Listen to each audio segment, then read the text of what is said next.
Welcome back, Trippy Hippies, for the second episode of Hard Talks Podcast. Wherever you're listening, thank you. If you're over on YouTube, thank you for watching.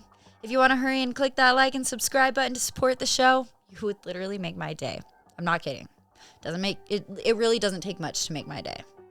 But this is a podcast talking all things taboo, history, conspiracies, groundbreaking tech advancements, and scientific breakthroughs. Pop culture, aliens, spies, whatever interests me that week, really. So sit back, relax, and get ready, honey bunnies, for a trip down a rabbit hole like none other. Because today, we're going to enter into an underworld, one that's not hidden, but is in plain sight. All right, but nobody wants to talk about it because if they do, they're deemed cuckoo bananas, conspiracists, wackadoos, or like extreme Republicans. Extremists, period. You know what I mean? But let me ask you something. It's valid. When you think of the world's most rich and powerful families, who do you think of? Kardashians? No. The Hiltons? Oh my God, that's hot. This is my best impersonation of Paris, God bless her. Possibly even the UK's royal family. I mean, they're rich, not as powerful as they once were, but wealthy, sure. But what if I told you that they weren't even close to being the most rich or most influential? That's right, guys. I lumped the royal family into that. All right? We all know these families for their monetary worth, but did you ever think about how they flaunt it? I mean, the wealthiest, most powerful people, they would never.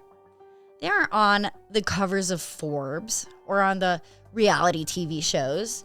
Instead, they're cunning businessmen or women who brilliantly diversify their money, so you never really know their net worth, and it's a trip, all right? They camouflage themselves within mega corporations, behind politicians, owning pretty much everything. Everything between gas, oil, electric, even the world's gold. Federal Reserve, hello. And maybe even controlling the weather, all right? You with me? Good. They hide in plain sight. They maintain low profiles. They're careful not to cross anyone or gain too much attention, sugars, because they don't want it. And they're calculated. No. These aren't some dark figures you might be imagining either. They're not some villains from Mordor. No, fam. It's far more than the affluent celebrity families that we've come to know and possibly love or maybe even envy. Maybe a little bit. Have you seen Khloe Kardashian's fucking pantry? Happening right now, right in front of us, at the forefront of every banking, economical, and government system in the world, are 5 families. Did you hear my voice crack? 5 families who debatably own it all. Okay? It's rumored that they own 80% of the world's wealth, if not all, maintaining deep-rooted connections with all of our world leaders and having a dark association with the Illuminati and many other secret societies. I don't mean to laugh, but like everyone laughs when they hear that word. But we'll talk about it. Many don't believe that there's someone powerful enough or who could or would control our governments. But in this day and age, doesn't that feel a little naive? You think we're in control? I'll leave that last tidbit up for you all to decide. But as we dig deeper throughout the weeks, you may grow more convinced that these families aren't only corrupt, but maybe evil. Today's episode will be a bit more lengthy only because they seem to be, air quotes, the head of the beast, if you will. Today's episode is all about the House of Rothschild, a German Jewish family who's maintained their wealth, empire, and legacy for over 2 centuries, all right? Why you probably never heard of them, you ask? Well, your part's no secret. They don't want you to, sugar. But I say that's just not fair. It's really not. So over the next 5 weeks, we'll uncover why these 5 families are so controversial. And of course, my favorite, we'll dip our toes into the ever so abundant pool of conspiracies. Because who doesn't love a good conspiracy? So in short, if you Google Rothschild conspiracies on Wiki, it will tell you, quote, the Rothschild bloodline conspiracy theory alleges, I don't know what I feel like I have to do a stupid accent right now, but hang with me. that the family is part of a larger network of elite families, including the Rothschilds, the Rockefellers. Shout out if you know any of these names. The Morgans, the Bushes, and the DuPonts, all right? They exert a vast control, a secret control over the world's financial, political, and social systems. People who believe in this theory believe that this control is exercised through a web of interlocking financial interests, political connections, and secret societies, end quote. I like how my accent went to like Valley Girl. But it's far more cosmic than that, my friends, so let's dive in. But quick disclaimer, because you know me. Many discredit these conspiracies because they deem them as anti-Semitic, all right? So in respect for what's happening around the world and the fact that the Rothschilds are Jewish, we will talk about these topics with that in mind and treat such conspiracies with a grain of salt and with those with respect, as we all should.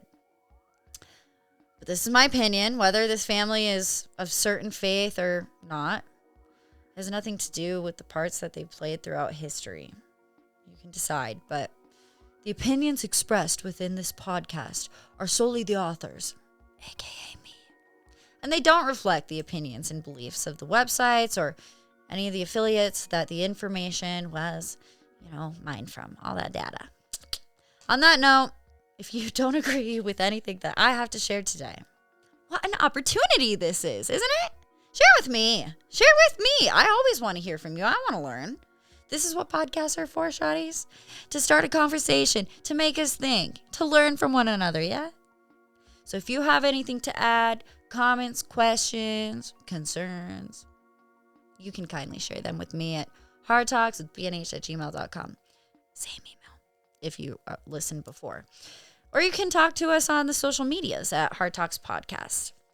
But personally, again, this is my opinion, I think that what we're about to dive into today has a lot of weight to it. So, I don't know. I think these families are corrupt, but the whole, question mark around them is, to what extent? I don't think it's for legacy or, control. I don't know if it's for a more nefarious thing, for a world order, but I do think it's important to remember that with every conspiracy, comes a little tiny grain of seed, might be the truth. I'm not saying that it's all true, but I'm saying it's not always tinfoil hats or aliens. You know what I mean? And I'm saying, if you haven't heard, hello, aliens are real. The government totally yeah. I read that 70% of the conspiracies that you hear about turn out to be true. So just keep it in mind. And however you filter this information, that's up to you.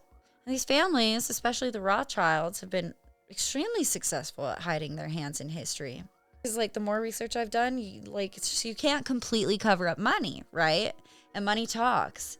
And if you follow it far enough, it paints a not so pretty but vivid picture.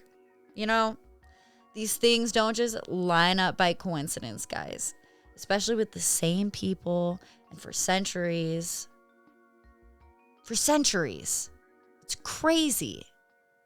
But that said, it's important to stay skeptical and to question things, right? Question it. Because then you're not so susceptible to believing everything at face value. And that's a good freaking thing. Who actually runs the show? It's a good question to ask, because who really paid attention in government class? It's not the person we like to blame the most, like the president, or his efforts to help our planet, which I'm totally game for. I love the turtles. Don't come for me. But he's just simply a puppet, guys. A face for the fallout. And whatever words fumble from their mouths, whatever actions they take or don't take for that matter, comes directly from whomever is pulling their strings. It's no secret that unless you're crowdfunded or backing yourself financially in a presidential campaign like Bernie Sanders or Trump, that most candidates are backed by major companies or corporations.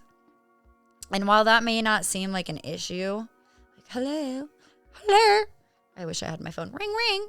Our whole country is backed and infused and run by these corporations. What's the big freaking deal? Well, my little love doves, I will tell you. Since money rules over everything, right? Especially politics, We can all agree on that, right? Or do I have to put a period after that? Money rules over everything, especially politics, period. All right, so don't argue me on that fact. It's just like, so long as money and politics are synonymous, our governments will remain corrupt. That's just how it's been. It's how it always has been. You'd think we'd take a hint. But here's a scary truth. Our world is not run by our government leaders, even if they do have the best intentions. It's run by the people that own them. These mega corporations fund candidates who are willing to do their greedy biddings. People still act so shocked to learn that the money backing these politicians running in these elections come from only the 1%, aka these rich families who have all of their hands in the right effing cookie jars, right? So they say only 1% of our population will see extreme wealth within our lifetime. But if you take that 1% of the 1%, then these guys are what you get. You feel?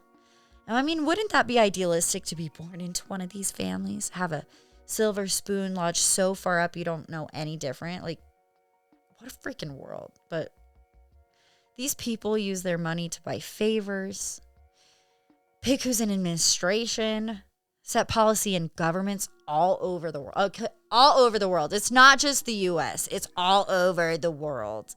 And that's where the controversy comes in, you know? Like, why? What's the end game? They have enough money and influence. They could change allegiances and economies. They could change the course of war, or goddess forbid, create one. You know, I'm talking enough money to buy people, even countries, you know, like island. Sorry. Let's buy Israel because we can. You know, Kardashian who?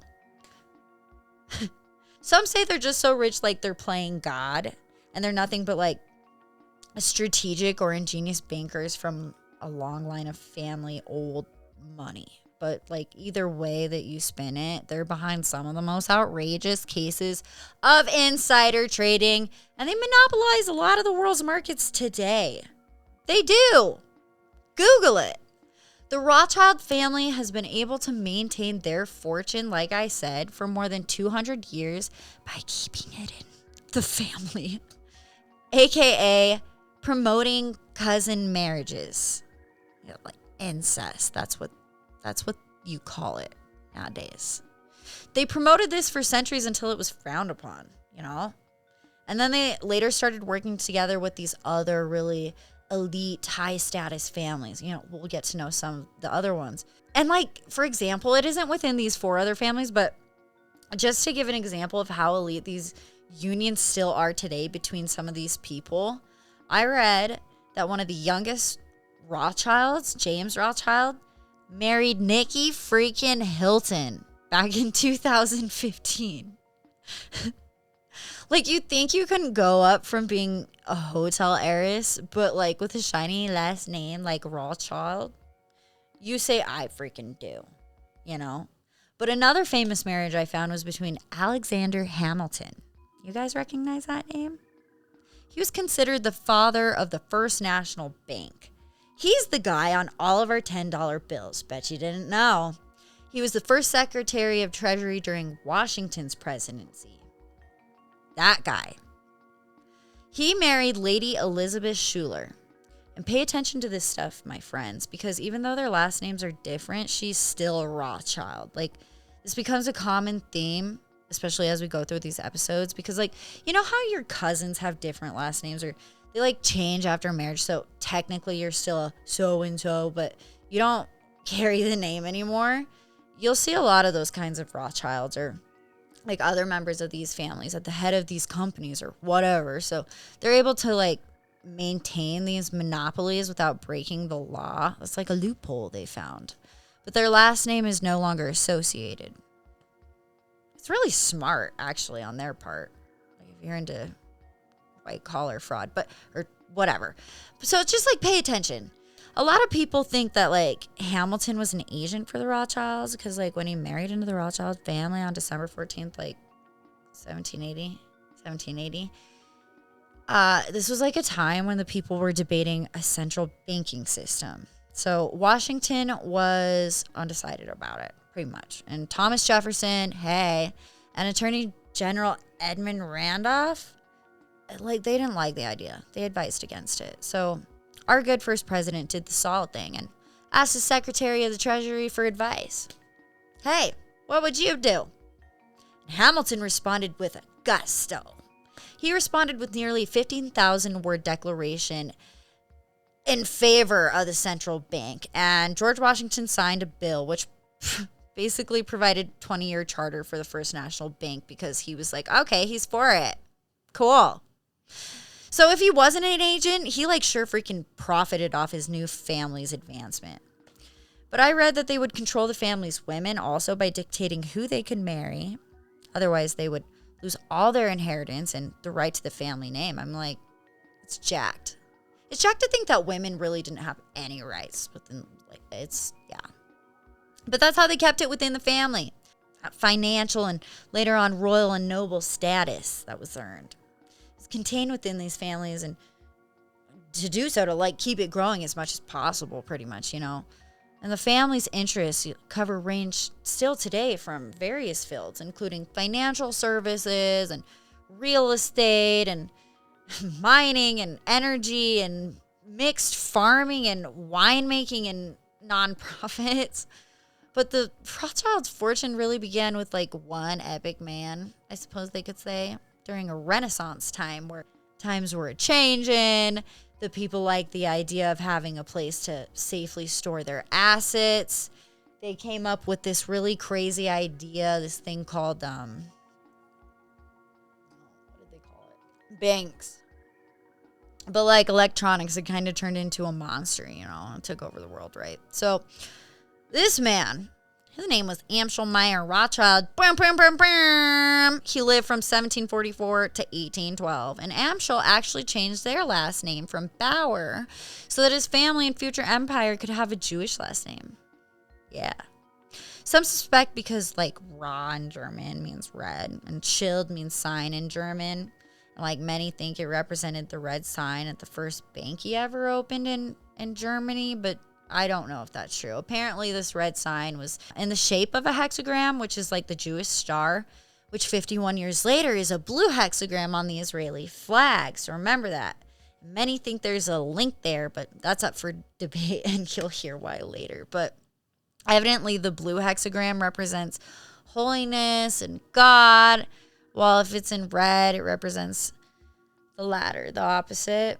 So, I don't know. For now, what we know is fact about Amschel. He was really the main guy who went on to create the international banking empire, which is what we know as the Rothschild fortune today. Amschel grew up in a part share of a home in a Jewish ghetto. He was super poor. Germany, what is now Frankfurt, Germany, and highly motivated to elevate himself and his family, he sought to find a way to gain financial control and establish a banking business in the 1760s. That's how far back we're going. After much success, not only in business, but between the sheets, baby. He had 5 sons, which for the time, woof! 5 sons? How great is that?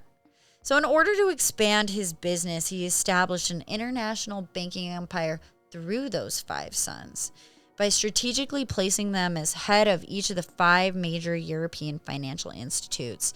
That was in London, Paris, Frankfurt, Vienna, and Naples. I want to visit. I hear it's lovely this time of year. So Amschel placed them in these 5 financial capitals so he could take over the economies in these countries, essentially. The names of these sons were Amschel Jr., Solomon, Nathan, Kalman, Jacob Meyer, Rothschild. And you'll probably get to know Jacob the most and Nathan. But it probably wasn't as hard to take over the world back then. I imagine that it was pretty easy to dominate if you were any type of smart. I could see it being easier to take over the world. I'm not going to lie. There's not as many people. It's not as populated. Most people were uneducated. And also there was no middle class. It was either incredibly wealthy or a peasant, you're not worried about corruption. You're worried about survival and eating. I wonder if I could have taken over the world. Maybe if I was born a man. I don't know. But the Rothschild brothers were so esteemed. The 5 Rothschild sons were granted noble hereditary ranks within the Holy Roman Empire, the Austrian aristocracy, and the United Kingdom. Hello! Their nobility would pass to the next generation. So think about that. Lots of them are dukes and whatever. But before I move on, I suppose this is where I should slide in the mention of like Daddy-O's association with the Illuminati. Like, oh, woohoo. And before you roll your eyes and think of like Kanye West or some other pop icon who brought this back to the limelight in, I don't know, the early 2010-ish, I don't know. The Illuminati is a real secret society that began as early as 1492. Freemasonry and other societies go back even further, like societies like go back to the creation of man, like if you think about it. And like whether there is involvement from an extraterrestrial or supernatural force or sheer humans who share the same warped ideals, that's what's up for debate, which or the other. Regardless, it's still a very, very real thing. And what they do and speak of, we'll never know unless we're invited to become a member. So I'm not sure there is a cancellation with that membership. I would just read the fine print. You know what I'm saying? It is written in an article I found called Meyer Amschel Rothschild, the Architect of the Illuminati on humansbefree.com. That Amschel Meyer Rothschild was the original founder and kind of like visionary, if you will, of the group. And that shocked me. But this article stated that it was he who originally drew up the plans for like the creation of the Illuminati. And then he later entrusted Adam Weishaupt, I don't know, we'll call him Adam, to see the rest of it through.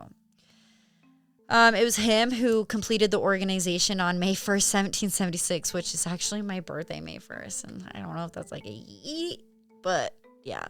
But the purpose of the Illuminati was, and debatably still is, I suppose, to divide all non-Jewish people through political, economic, social, and religious means. The opposing sides were to be armed and incidents were to be provided in order for them to fight amongst themselves, destroy national governments, destroy religious institutions, and eventually destroy each other.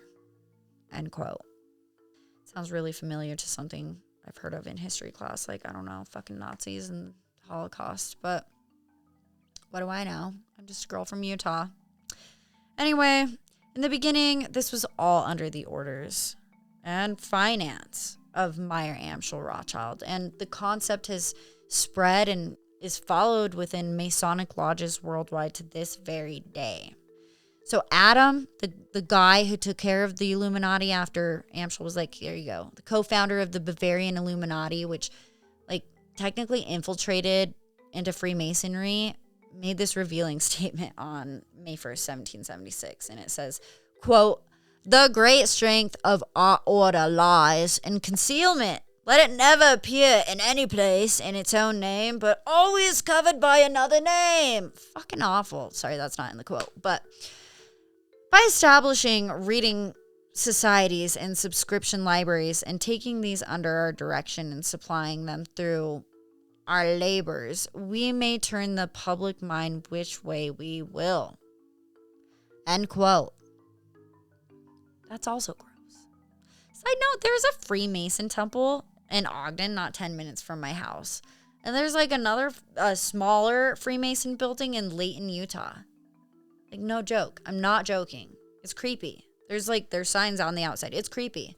But I mean, like, if all that's all true, like, what the frick? I mean, like, it sounds exactly like everything we're about to learn these guys are actually already doing to this day. So it's kind of like, But moving on, after Amschel passed, he died. You know, his inheritance and his legacy was given to his 5 sons. And they basically were building on top of their father's successes. I mean, like, what a freaking setup. They were in control of Europe's economy. And not just one country, but working together, basically the continent. All right? The continent! And by the 19th century, the Rothschilds were at the height of their powers. They were known all around the financial world, all over. You know, they became a household name. They really did. In all these different countries, especially in Europe. Their great fortune and ingenious business minds gave them great freaking power. And they utilize that power a lot by affecting some extremely significant events in human history. And they profited greatly from them. And I'll give you some examples. I mean, there's many more. Google your own shit. I'm for real. But during the Napoleonic Wars that spanned 12 years from 1803 to 1815, Napoleon the Great feuded for territory and control to form a French empire. For a minute there, Napoleon was like on the winning side. And Napoleon was no pussy. Short, sure, pussy, nah. But it wasn't until 1813, nearly the end of the war, where Nathan Rothschild, head of London's banking capital, reminder, he felt that Napoleon was threatening his business, aka his stronghold on England's banking institutes. And that's when he decided to get involved. Nothing he did was for good. But like Nathan Rothschild began financially backing the British Army forces with huge, massive sums of money. Like the sudden infusion of precious metal shipments to the armies equated to 10 million US dollars in 1815 alone. Okay, that's equivalent to like $900 million today. And this bloke just had like 10 million hanging around in 1815. That's how rich these freaking people are. Okay, let's think about that for a second. That's how much control these people had back then. I'm not even talking like the King of England couldn't even force the Rothschilds' hand to back their military at this time, because even back then, the crown already owed them money. Okay? Rothschild found himself more powerful than the King of England in this instance. And he would go on to find that same power over many other world leaders throughout his lifetime. And this enormous financing operation from Nathan Meyer and his brothers made them the most influential family in Napoleon's defeat, okay? And the end of the Napoleonic Wars, like they ended it. And it said that the Rothschild brothers together set up a whole network of contacts, including royalty and politicians, couriers, shippers, whomever they could, so they could create an intel operation. And boy, did they. They had spies everywhere. They did the damn thing. And they inserted them into like every realm of society. That's how they made so much money at the end of the Napoleonic Wars through the Battle of Waterloo. They knew what was going to happen before the rest of the freaking world. But in this moment, take into consideration like how many days or weeks news would travel.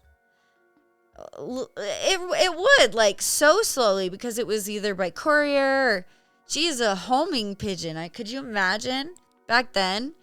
And while London was under a different impression, the outcome was actually pretty glorious for Nady Nate. At the end of the battle, more British reinforcements showed up, like I said, and they kicked ass, and they reclaimed Waterloo, and it resulted in that great victorious awesomeness that I told you about. They totally defeated Napoleon, ending his terror. But that seems awesome, like, woohoo, thanks Nathan for arming us with a badass military. You're just a savior. What a peach. Wrong again. He had his own interests in mind. Since the Rothschilds had intel coming in from everywhere, it said that the outcome of the battle was shared with Nathan Rothschild as soon as it ended. A political pamphlet called, this is in French, so excuse me, Histoire et Défense et Cruce de Rothschild. I don't even know. I can't even finish it. But it was printed in European presses in 1846 by Georges Danville under the pseudonym of Satan, actually. So I don't know if that's a coincidence, but he basically recalls actions taken by Rothschild that day by writing, on June 18th, 1815, immediately after the Battle of Waterloo, Rothschild was rushed to the Belgian coast and paid a fortune to cross the English Channel in the middle of a thunderstorm. He arrived in London 24 hours before the news of Napoleon's defeat was officially announced, and he was seen making his way to London Stock Exchange, end quote. Satan exclaimed. Woo! This pamphlet went on to allude that when Nathan Meyer arrived back in London. Allegedly, his first stop was exactly that, to the London Stock Exchange. In efforts to, I think, cause the stock market prices to crash, he sold all of his government bonds. And this created an immediate panic because everyone trusted their good old boy, Nate. Why wouldn't they? He's trustworthy. He's a banker.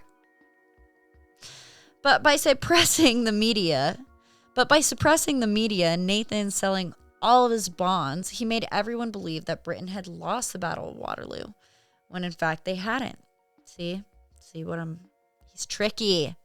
So everyone else started selling their government bonds off like hotcakes, which made the cost of these bonds plummet. And what do you know it? While they were at an all-time low price, Nathan Meyer Rothschild bought them all back up. It's brilliant.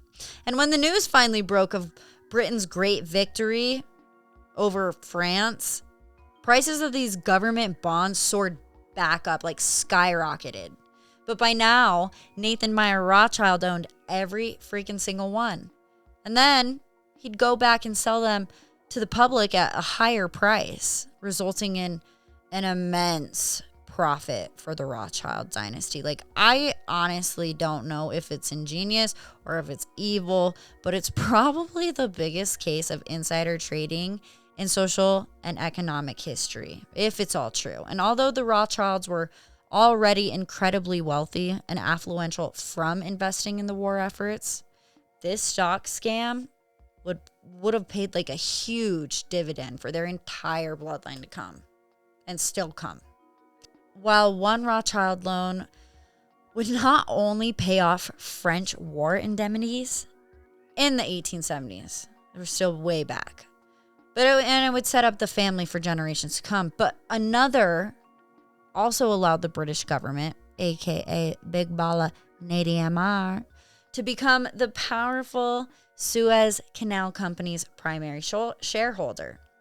Now, this is huge, and you might not get it, but like funding and heading the construction of the Suez Canal, which is like in Egypt, was brilliant on their part, because this canal connects the Red Sea and the Mediterranean Sea, giving them complete control over European and Asian trade. It's vital to that half of the world. And another example of their involvement was in the independence of Brazil in the 1820s. The Brazilian Empire was seeking independence from their parent state, Portugal. Now, Portugal agreed, like, yeah, you can become your own country, sure. But you need to pay us a compensation fee of like 200 or 2 million pounds is what it was. And they couldn't afford it. So who none other to ask but Nathan Meyer Rothschild. Winks. In other words, Nathan Meyer Rothschild loaned Brazil 2 million pounds to be their own country. But not without contingency. It was agreed that Brazil must take on the debt that the Portuguese government had accrued from Nathan's company called N.M. Rothschild and Sons. So not only did they profit greatly from these deals because of the interest they would go on to make from the loans alone, but Brazil was now responsible for paying off Portugal's debt to a Rothschild company. So it was really like a double whammy. But the biggest thing to me that I didn't realize was Brazil was not the only country to thank the Rothschilds for becoming a country. From the beginning, the Rothschilds had their hands in the creation of Israel. And this is really a weird tidbit, but some say that the Rothschilds gave Israel its name because of the Anunnaki gods. Like the gods that were worshipped way back in the day by like people of ancient Mesopotamia times. And they say if you take the names Isis, which is like the goddess of fertility, magic, and medicine, and Ra, the god of the sun, and El, god of wisdom and creator of mankind, if you put those together, you get Israel. Which, I mean, like, it could be possible. Like, why else is it named Israel? But if that's true, like, Anunnaki, man, like, that's some crazy ties, some weird stuff. But according to Simon Schama, an English historian, the Rothschilds own about 80% of Israel, thanks to something called the Balfour Declaration of 1917. And I never heard of this. So in short, the Rothschilds at this point had already had a hold in the U.S. And more on that in a few. But it was at this time that they were asked to fight on Britain's side in World War I, which would surely ensure Britain's victory over Germany, right? Yeah, it did. It did. Because we're awesome. We're the freaking best. But in return, if they helped, Britain would give the United States just a little thank you. You know, a little thank you for their help. Like a little country, like a little tiny one. But as we all know, size don't always matter. Yeah, and this little country comes with a large presence and a whole lot of baggage, like we come to know. And I'm not talking about your exes, baby.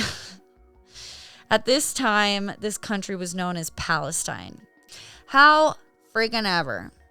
This was a huge problem, as you could see why. Because Palestine was never Britain's to give away. It rightfully belonged to the Arab and Palestinian people who lived there for centuries. So many people believe that the Rothschilds are behind a little bit of the conflict in the Middle East, between the Palestinians and the Israelis today. And I don't necessarily want to condone that or say I believe in that. The Rothschilds are responsible for the creation of that war because it's been going on for so long. Like for thousands of years, way before anything in the 20th century. But I do believe that the Rothschilds made that rift a lot worse, absolutely. Because on one side, you have the Palestinians who are fighting for their country. It belonged to them first. But then you have the Israelis who are like, well, it's been bought out. It's been given to us. It's rightfully ours now.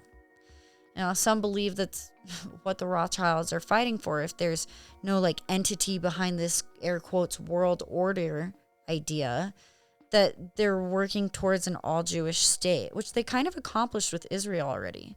I will say trigger warning a little bit here because there have been allegations of anti-Semitism throughout the decades against the Rothschilds, actually, that have mostly been debunked. But, to explain where that might come from, like any religion, there are many that share some core beliefs and values with several small differences. I mean, how many different churches fall under the Christianity belief nowadays? You know what I mean?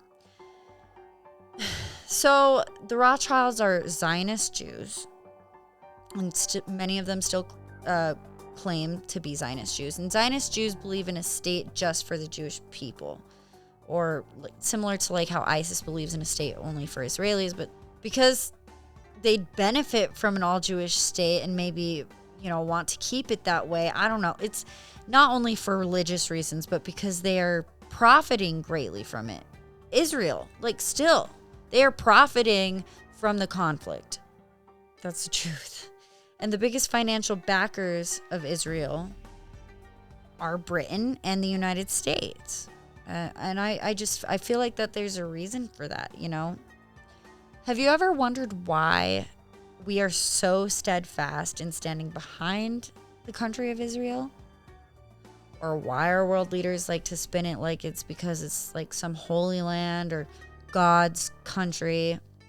But really, what I think is that there's just been a business deal that's been done. Israel is the United States' top trading partner with an annual bilateral trade of nearly $50 billion in goods and services. And that's in 2022. And the U.S. can thank the Rothschilds for that business. So many think it's to defend our nation's interests, but since the Rothschilds control at least 80% of the country, and since they had that declaration in 1917, that Balfour Declaration, they think that the U.S. and Britain may be quick to cover the Rothschilds' interest as well. But another sad truth, friends, is this. Our economy would starve without conflict. Governments thrive and make so much freaking money off of war. And I think families like these capitalize and take advantage of the fast-paced, ever-changing climate of the political and economical world. Because we make so much money off of fighting. Side tangent.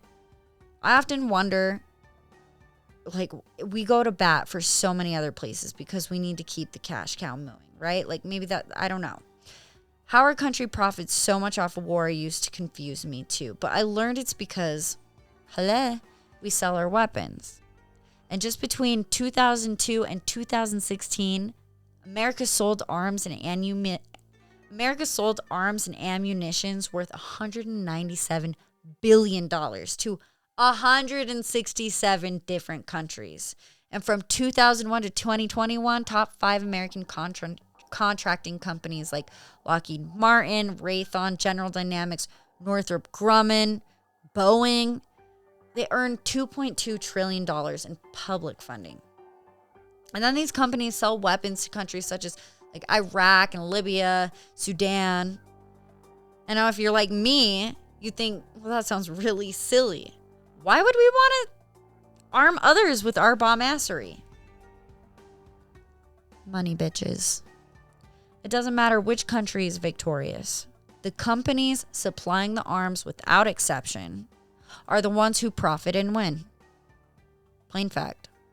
For instance, America claims to have spent like $2 trillion on Afghanistan, but then we haven't seen any real development in the last 22 years, right?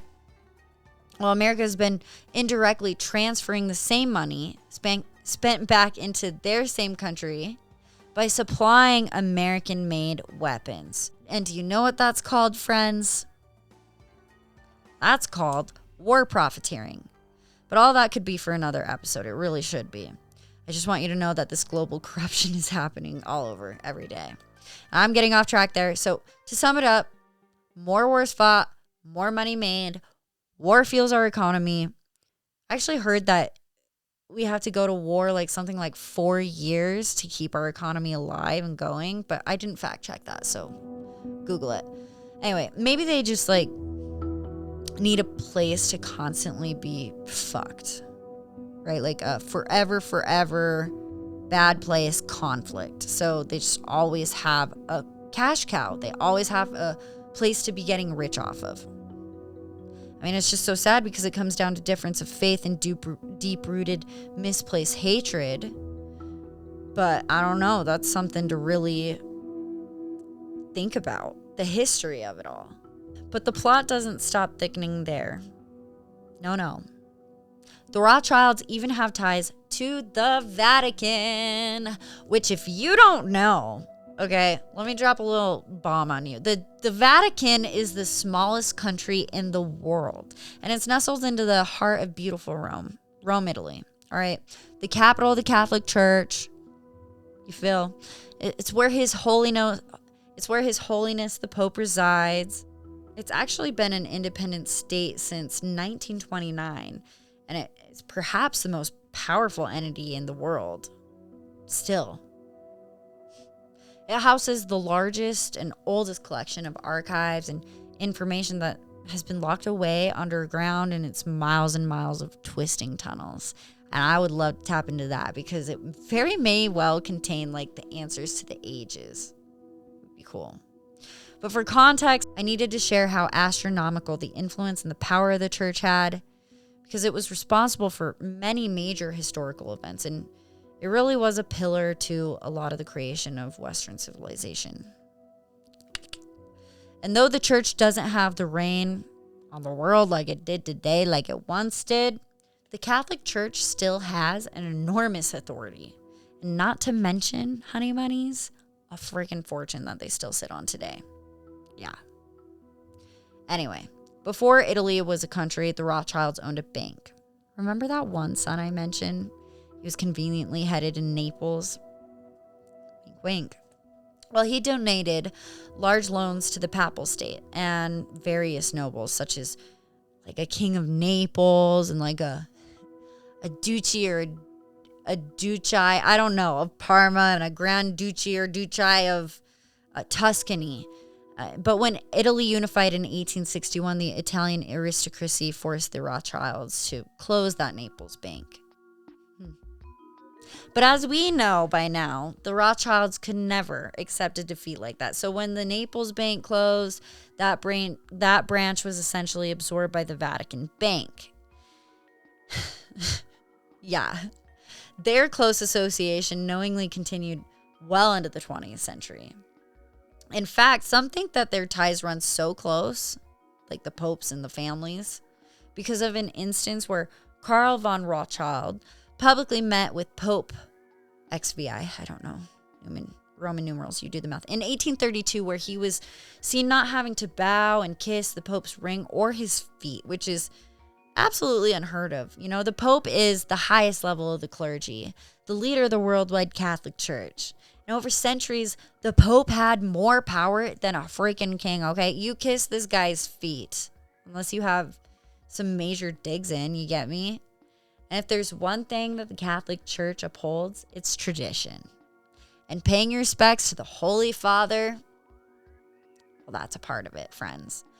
So to me, that kind of shows how high up these guys were to even the Pope. And it's also rumored that the Queen Elizabeth herself and the royal family are shareholders through a private bank account and part business owners in a handful of like Rothschild-owned companies. So, could you imagine attending a Rothschild dinner party? You're sat next to kings and queens and popes and duchies and world leaders across the globe. I mean, like, what mighty company they must keep, right? Like, imagine trying to crack a joke with those people. The Pope, a king, and a prostitute walk into a bar. That wouldn't go over very well. But as mentioned, the Rothschilds were very smart in how they diversified their money in as many different industries as they could. Okay? Everywhere. They're everywhere. They bought up one of the largest mining corporations in the world. A company named, you might know this name, Rio Tinto, which is headquartered in Melbourne, Australia, which was founded in 1873 by a Rothschild venture. Now the company produces uranium, iron, copper, coal, diamonds, and more, and the company is worldwide. Great.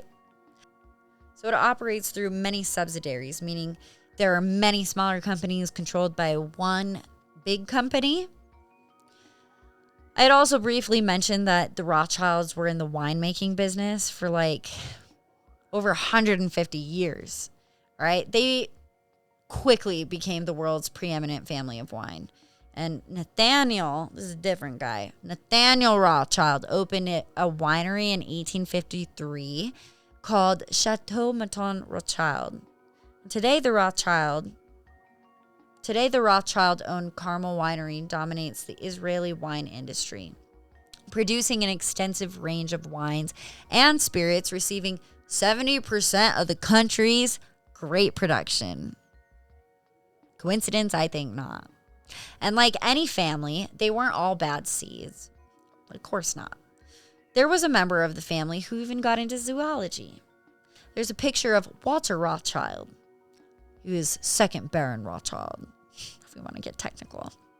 He studied zoology, and he would actually like have zebras pull his wagons around wherever he went. Right there. It's weird, but a lot of insects and other species have the last name Rothschild in it. Like, hello, I'm going to name you a Zabading Rothschild beetle. One. That sounds good. But there's a Rothschild giraffe, and there's another 153 insects, 58 birds, 17 mammals, 3 fish, 3 spiders, 2 reptiles, 1 millipede, and 1 little wormy that also carry the Rothschild name. Yeah. Right. It wasn't until after the Revolution of 1776, really the birth of the U.S., that the Rothschilds gained control and already had their presence in North America. One of the biggest things that the Rothschilds did to gain control in the U.S. was they literally bailed out the U.S. government. And I imagine like the Monopoly guy sitting in a jail cell, but it's not that. Not that kind of bill. Long before the 2008 recession or even the Great Depression, there was Panic of 1907, and then there was the recession of 1895. And during this year, our young country was going through one of the worst recessions in early U.S. history. It really was. The government was running low on gold, and if you didn't know, our paper money today is based on the value of gold. So they say if our economic system fails, gold is supposed to maintain its value. But I mean, like, who can afford to go out and buy gold? I can't. It's something wild. Like I read yesterday, that's like $2,062 per ounce, and that's like as of today's recording. And like it's $66 and something cents per gram. You know, I'm about to get my mine pan out of storage, right? Who can afford that? But anyway, our government's low on gold. And even back then in great American fashion, we were already worried about paying back our debts. Random side note, did you know that there have only been 2 presidents in history that have balanced our budget and cleared the United States debt? The insane murderous President Andrew Jackson in 1835 and Clinton.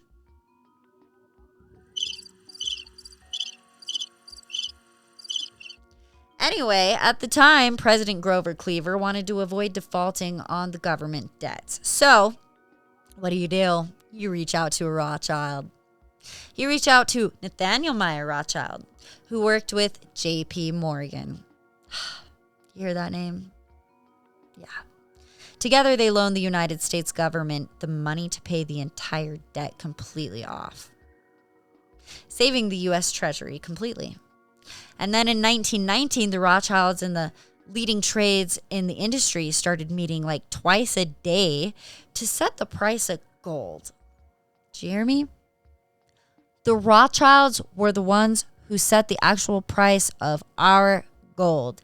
And while gold quickly became the family's most valuable asset, like you think it would, it also became the benchmark of the world's assets. The Rothschilds set the price of the world's gold from 1919 all the way up to 2004. Moment of silence. I need more crickets.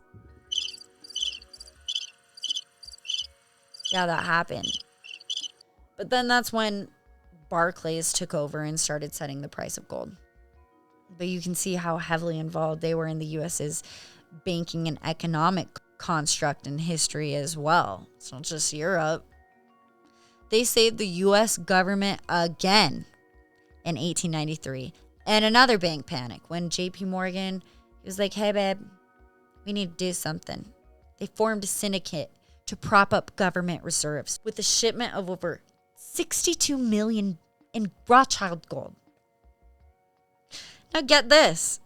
10 banks control all 12 Federal Reserve Bank branches, and those include N.M. Rothschild of London, Warburg Bank of Hamburg, Warburg Bank of Amsterdam, Lehman Brothers of New York, Lesser Brother of Paris, Kuhn Lub Bank of New York, Israel Moses Seif Bank of Italy, Goldman Sachs of New York, which actually is owned by the Rockefellers and the Vanguards, but we'll talk about the Rockefellers in a couple weeks.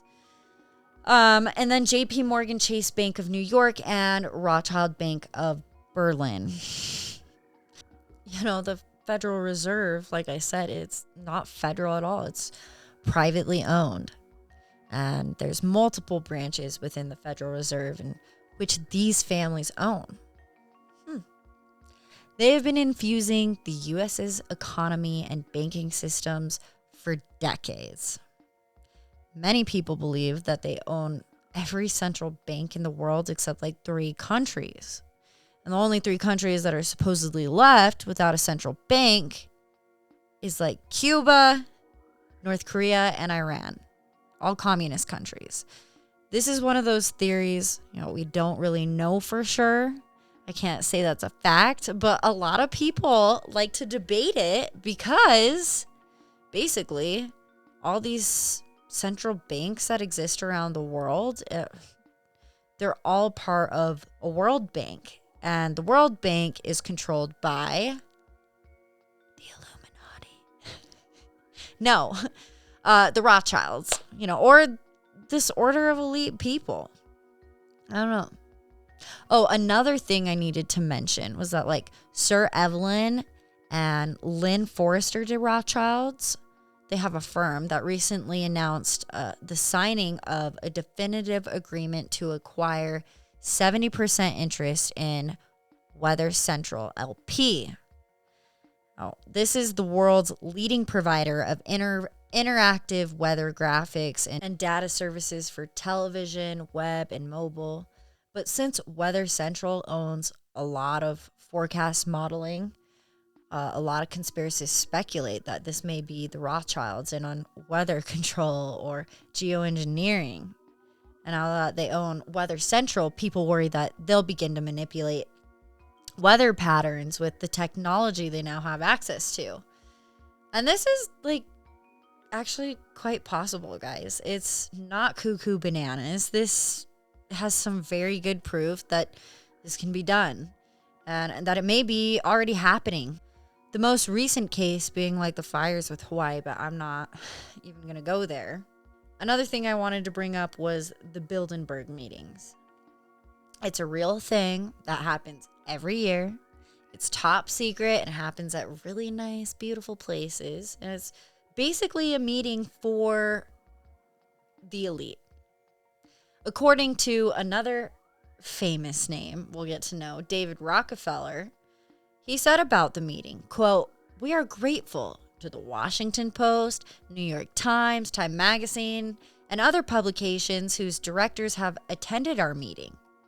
So that right there admits that it's real, that they attend it, and that all media from all sides go to these meetings. And quote, "They respected their promises of discretion for almost 40 years. It would have been impossible for us to develop our plan for the world if we had been subject to the bright lights of publicity during those years. But the world is now more sophisticated and prepared to march toward a world government." End quote. That's David Rockefeller. Now, usually they're careful to shut themselves up, and that was in 1991. But there have been videos of pedestrians asking other members or Rothschild family members directly about their involvements, or secret societies or the Bilderberg meeting itself. But the statement by David Rockefeller is kind of damning. I mean, clearly they're talking about some shit they don't want us to know about. I mean, it's even rumored, I don't know if it's rumored or confirmed, but at the meeting in 2017, they were talking about Donald Trump and what him in power would look like. So I guess anything's on the table. Another famous person at that 1991 Bilderberg meeting was Bill Clinton, alongside high other ranking members of intelligence agencies, reps of the world's banks, military, big bankers, more. It's very sus. Actually, in 2016, during Hillary Clinton's campaign run, Hillary flew in on a private jet to a Rothschild fundraiser in her honor. So she was actually backed by the Rothschild family. However, they probably backed Trump too. Hell, they probably back everyone to maintain their control. But here's the tea. When emails from Hill's private server were obtained by WikiLeaks, they found emails back and forth from Hillary and Lady de Rothschild. And it shows their relationship, to say the least. They have very warm exchanges like, "You are the best, sweet dreams, dear. I remain your loyal and adoring companion, much love." It's odd because her writing in all other emails is pretty short and concise, to the point, maybe even a little bitchy, except for those emails to Lady Rothschild. So what if they're together? Lady Rothschild married into the family in 2000, but she's kind of married to the sort of the head of the current day Rothschild family, Sir Evelyn de Rothschild. But I doubt the Clintons ever married for love. It seems more like a business transaction to me. But either way, it's something funny to think about. An interesting conspiracy theory actually is that the Rothschilds orchestrated the assassinations of Lincoln and JFK, supposedly because they threatened to shut down the central bank or the Federal Reserve, which was a massive nay-nay because they were banking from that. In fact, it was said that only 2 U.S. presidents, like Abe Lincoln and John F. Kennedy, were not either Masons or elite members of affiliated bodies. And both of these non-Freemason presidents were then assassinated. So a lot of people speculate something fishy was going on because they were then replaced with a Freemason president. You know, Lincoln was assassinated by John Wilkes Booth. And he actually was a 33rd degree, like a 33-degree Freemason, which is like the most high and honorable rank that you can achieve within the Illuminati or Freemasons. And Kennedy's assassination was like determined by the Warren Court Commission, which included Supreme Court Justice Earl Warren, Commission spokesperson Gerald Ford, and former CIA Director Alan Dulles, who Kennedy actually fired when he was in office for like his suspicious activities. But those dudes were all 33 degree Masons. Gosh, that's a tongue twister. But they all determined like Lee Harvey Oswald, the guy who supposedly shot JFK. You know, they said that he was the lone gunman responsible for the assassination. It just doesn't make sense. I don't know. Many onlookers believe that these presidents were killed because they wouldn't bend to the will of these families' money or great power. But I mean, like, look what they were able to accomplish with the free minds. Abolishment of slavery, women's rights. Any way you look at it, innocently, or if they have some sinister motive. It's just plain weird. The connections, the ties, I don't believe in coincidences. Who does today? They've never argued how they gained such authority or how they've achieved such successes or maintained such old money over such a long period of time. Instead, they've mostly remained silent. It's almost like a sexy flex, making them that much more mysterious and that much more, susceptible to all these conspiracy theories. But it's why a lot of people suspect that they're directly linked to something bigger, like the Illuminati, or I don't know. Because why else have such a need for all that power and control? Why live such private lives when you could live like kings? Why be so sneaky in everything that you do if you're not doing anything wrong? I don't know. I get not wanting to even acknowledge the press because they might be thinking, gosh, these rumors just get crazier every day. But it's also strange that they've done just that. Remain silent. They've never denied secret meetings or their involvement in secret societies or with politicians, governments, or whatever. Or so many other historical events. It's no longer about how many numbers sit in their bank accounts. It's no longer about family legacy because they established that well over 100 years ago. Shoot, I'm not even sure if it's about power and leverage anymore because they already have it. They have had it.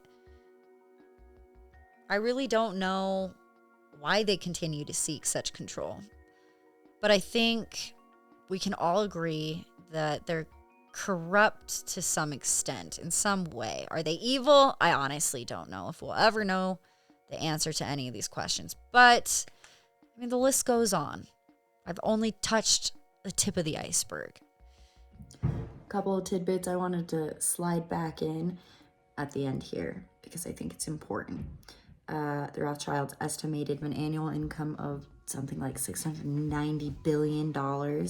They own over 1,800 plus luxury mansions, owning 60,000 square miles in land, 100 plus private jets, $45 billion in gold reserves, 60 plus luxury yachts, 130 plus passenger ships. They have cargo ships, oil reserves, estimated of 80 million barrels of oil.